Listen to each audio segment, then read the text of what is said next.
as exciting when there's a class of 2 people. Okay, so calculus, lesson 44, the chain rule. Yay! The chain rule, I can run it up here for you. The chain rule. This is not like the chain of command, which is the chain that I beat you with until you figure out who's in command.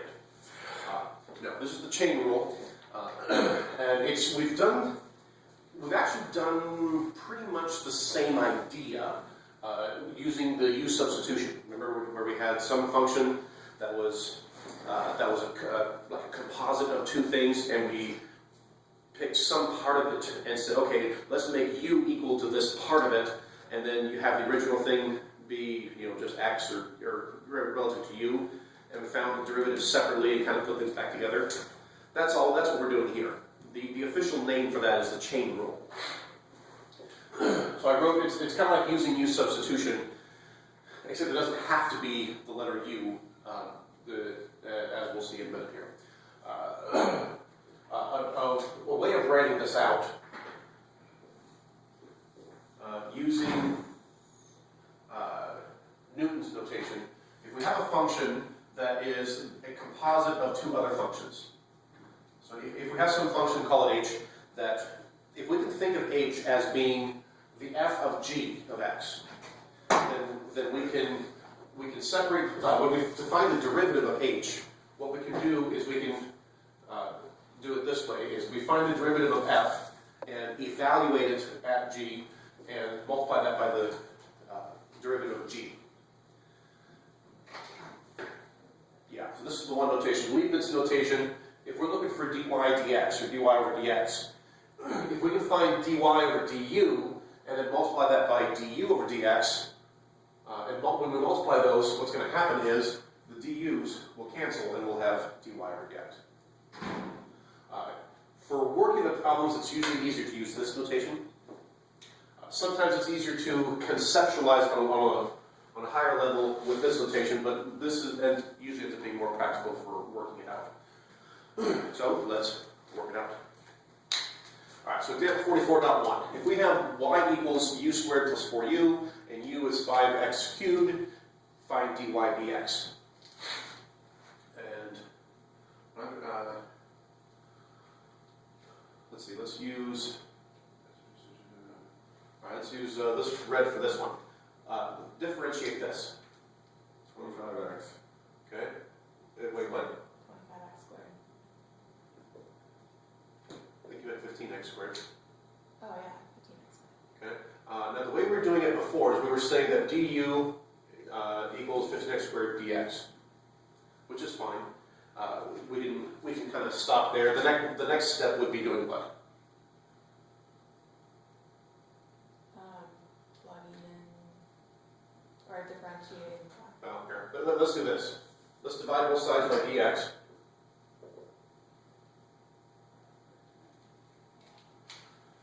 Just so we have it as du over dx. All right? Let's differentiate this one now.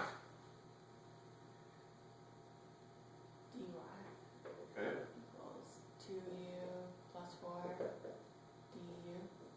du. Du, if we divide both sides by du, then we have dy over du equals 2u plus 4.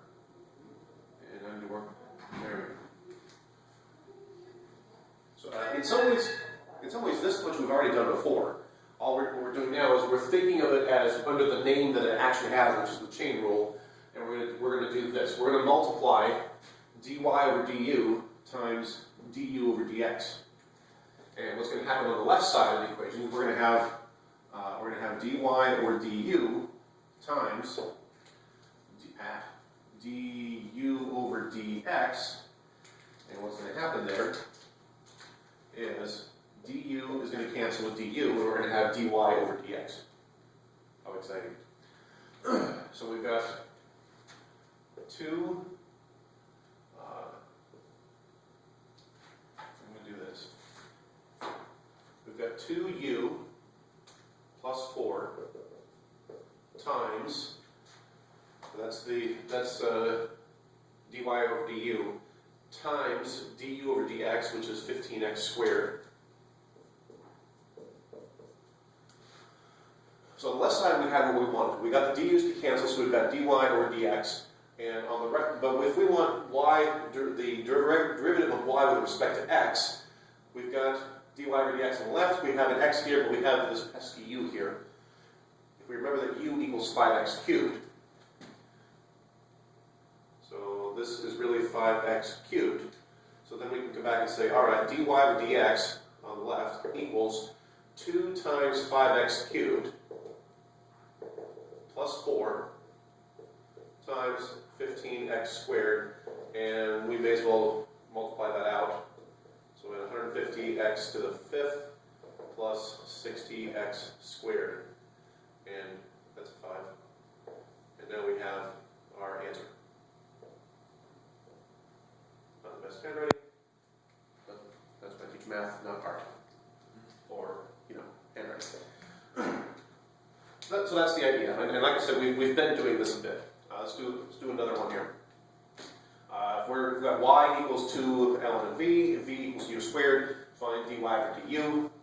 All right, let's differentiate each of these. What do we got here? dy dv is what? 2 over v. 2, and what's the derivative of natural log of v? 1 over v. There we go. And dv over du is 2u. 2u. Put things together. We want to do dy over dv times dv over du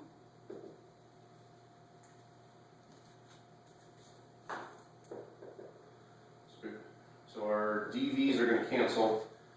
Dv over d, what do we have? D1. dy over dv, this is why handwriting is important. dy over dv is 2 over v, and we are multiplying that by dv over du, which is 2u. Except v is u squared, so v is u squared, which sounds like very bad grammar. That's okay. Times 2u, dy over du, and that's a u. And let's combine our like terms here. We've got 2 times 2 is 4. U is going to cancel one of those, and there we have that. Hopefully that's what we both got. 4 u. Yep. Okay. All right, so do one more. Y equals sine t. What's dy over dt then? Cosine t. Cosine t. T equals 1 over square root of x. Therefore, dt dx is going to be Negative 1/2 x to the negative 3x.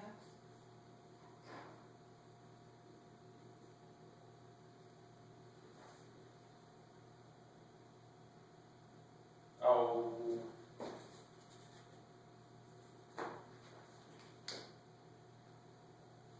Is it going to be easier to put that on top? Yeah, let's do this. All right, so let's get our negative 1/2, and let's do it the way you said the first time, and do it like this. Okay.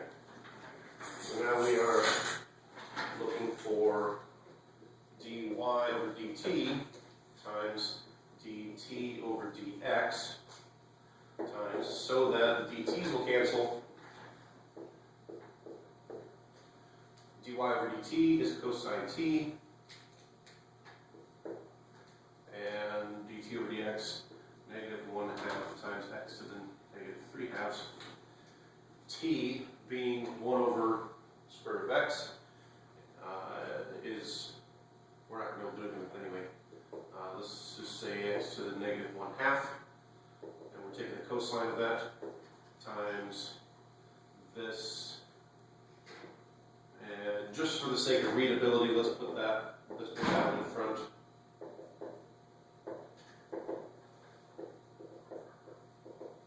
Like that. How did it look?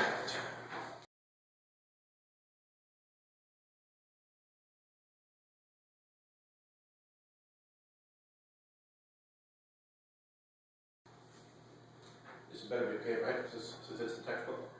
The book has it like this, 1 over 2, and then the square root of x cubed times the cosine of 1 over square root of x.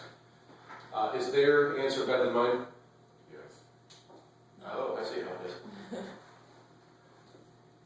As long as they're equivalent, if there's not any, if there's no clear, compelling reason to have one notation over the other one, then I'll take either one. That's fine. And that, lady and gentleman,